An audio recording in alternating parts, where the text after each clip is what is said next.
More on news from Pakistan. A recent assessment report published by Media Matters for Democracy has stated that Pakistan performed poorly concerning legal protections for the right to freedom of expression throughout the year 2020. According to the study, journalists in the country remained vulnerable to physical, legal and digital threats amid absence of legislation for their safety.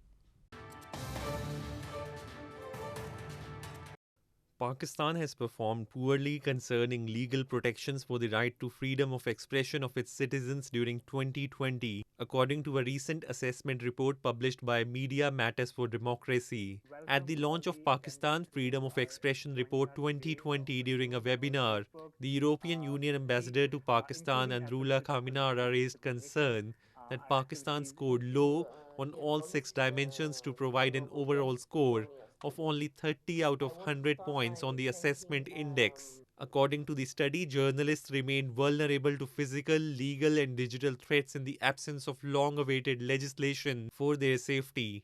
The report also found that during 2020, Pakistan's media and internet regulatory authorities continued to exert arbitrary legal and regulatory restrictions on speech and online content. Of particular concern is the situation of journalists and the documentation of threats that they face, both online and offline. And I have seen a number of these harassment and cases against journalists. Also, unfortunately, this is something that we're seeing, that is a trend that we're seeing again globally, but it's also happening here.